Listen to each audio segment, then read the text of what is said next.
this is kind of unusual. Normally we do the project and present the results, so this is kind of the other way around, but I thought it would be nice for the group to know what this new project is about. So I will introduce the project and also talk a little bit about some projects that I haven't talked about in this forum before. So the title is Combining Environmental DNA Sampling, Whale Watching and Citizen Science for Stakeholder-Driven Marine Biodiversity Protection in the Northeast Atlantic and the Mediterranean. And this is a project that was been on its way for a long time. So actually already on the 30th of November in 2021 we submitted a pre-proposal to Biodiversa, which is under EU.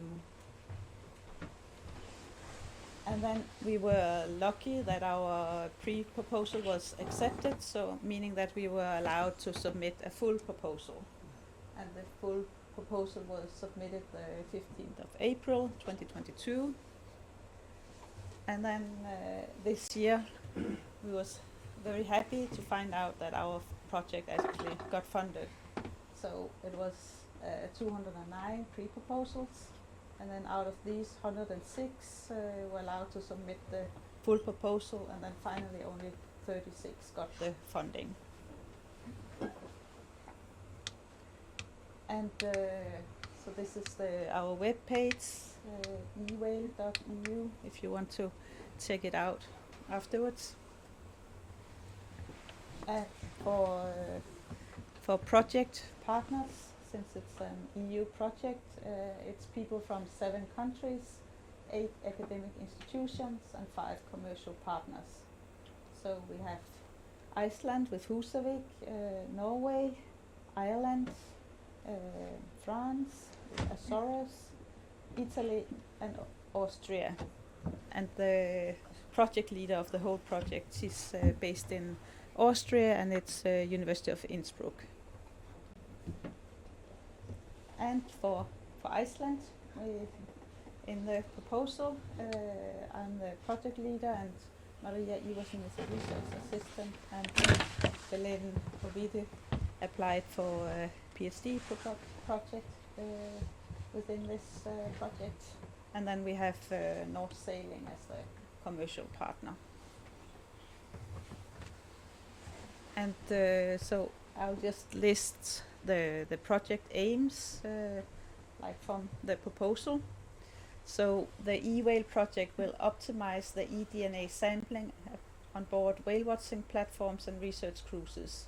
This is the first step towards unlocking the enormous potential of participatory marine biodiversity monitoring.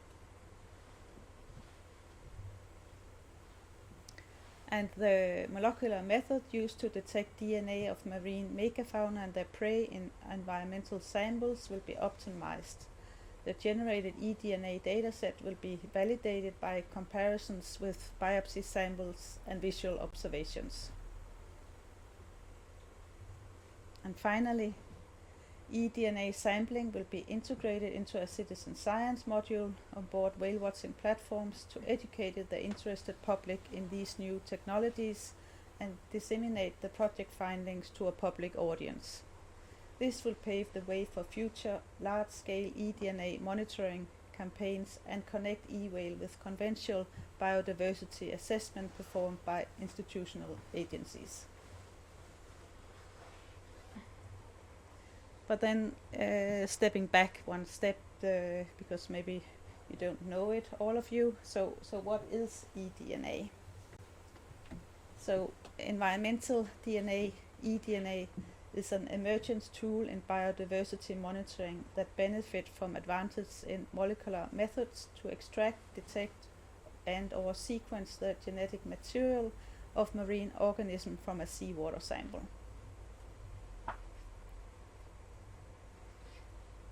In a broad sense, eDNA-based approaches seek to characterize organisms in an environment through the analysis of the genetic material they leave behind.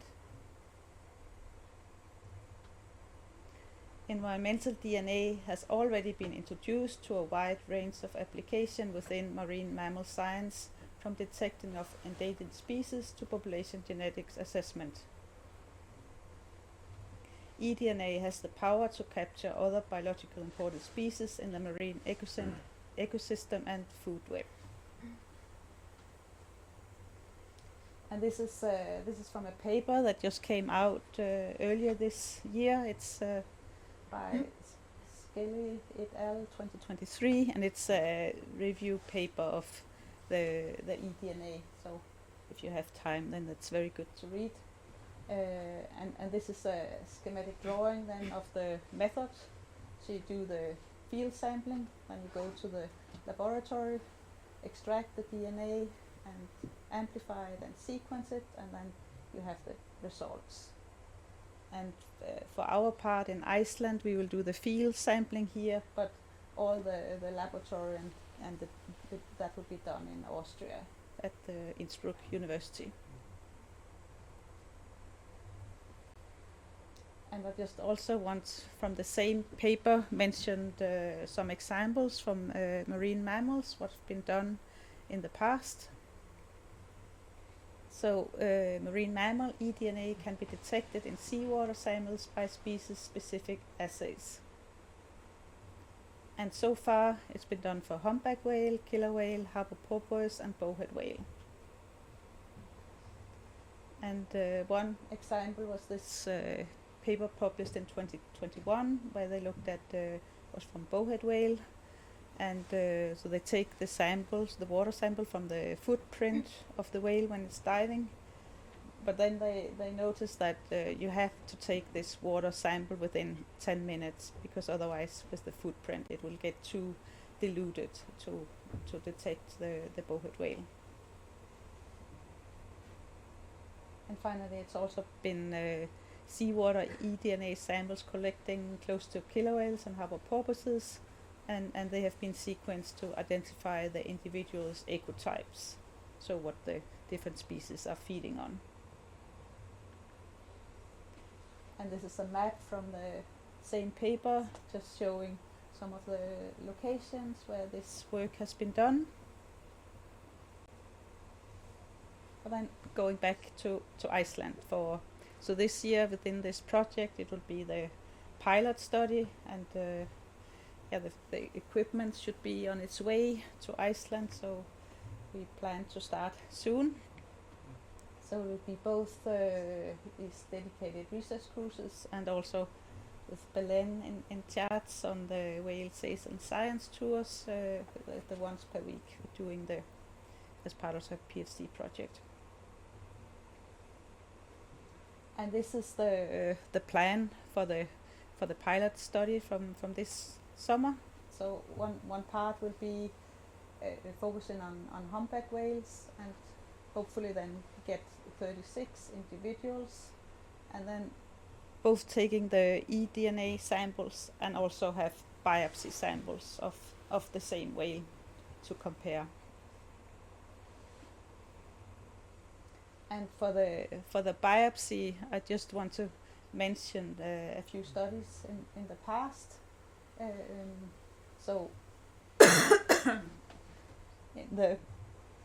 I think these pictures, at least the one is probably from 2009. It was then we used the Marine Research Institute. They had a small research boat in Akurey, and that time it was Tryggvi Svensson. He was employed by the Marine Research Institute, and he was the one usually both shooting the satellite tags on the whale, but then also taking the biopsy samples. And he came here a few times and was taking the biopsy samples for us.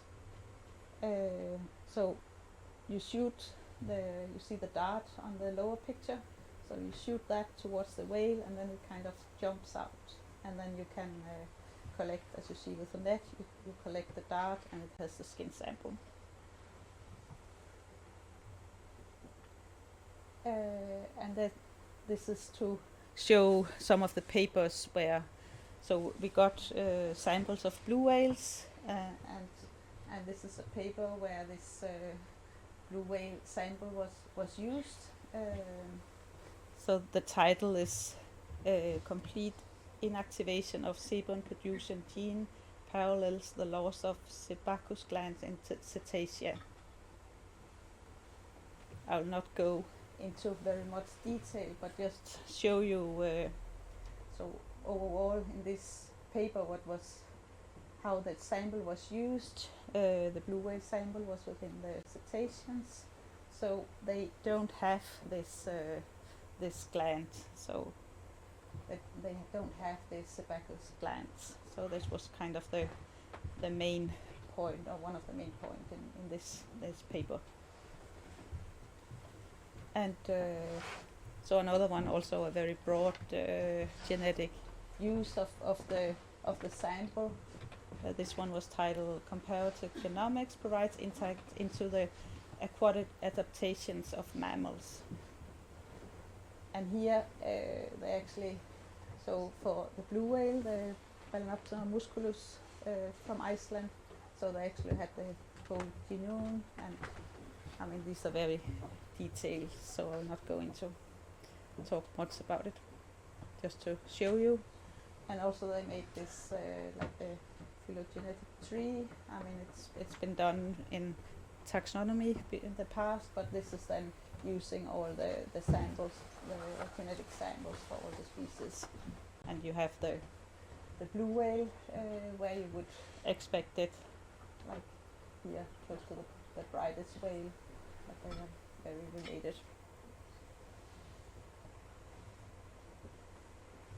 And finally, this one also came out 2 years ago. The evidence of unidirectional hybridization and second generation adult hybrid between the two largest animals on Earth, the fin and blue whale. And you probably, at least the ones that are around in Husavik, have either seen this, which is also called the Husavik hybrid. This was included in this study, so it's highlighted here. So you see, it's a male, and it was a blue male mother and the fin whale father. But what is also interesting here is the second from below, that you actually had one which had a hybrid mother and the fin whale father, so a second generation.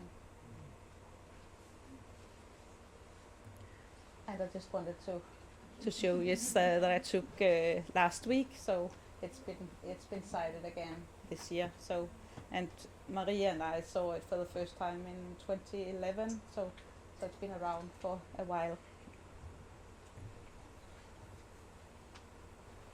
But not only blue whales, we've also been taking from humpback whales in the past. And yeah, Trøster is on the picture here as a shooter, and Louise Flensborg also was the shooter in that. And there was a master student that was here in 2018. And these the data collected then was used in a bigger project for the whole North Atlantic, and I have been in contact with Per Palsbøl, and he said it was fine that I could introduce this tonight. He was just presenting it to the IWC meeting, so it's brand new. And the title is Determining the Number of Breeding Population of Humpback Whales in the North Atlantic and Levels of Mixing on the Central and Northeast Atlantic Summer Range. And so you have samples from all the feeding ground, Gulf of Maine, Iceland, and the Norway Barents Sea. And then you have the breeding grounds, the Greater Antilles, the Lesser Antilles, and the Cape Verde Islands.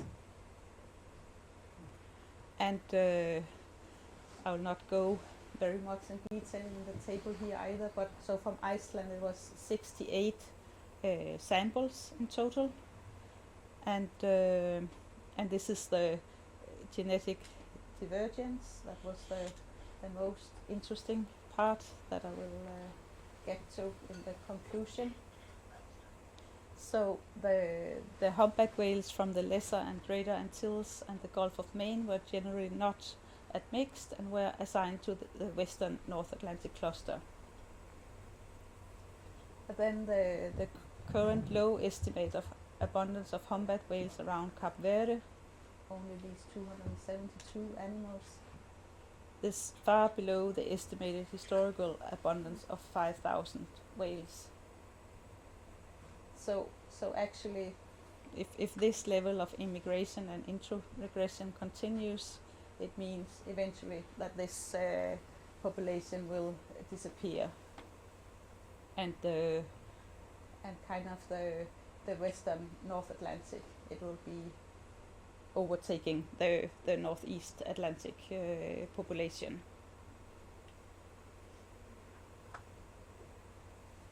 And going back to this year, so Jaka, I don't know how, I'm not sure to pronounce your last name right, Sildas.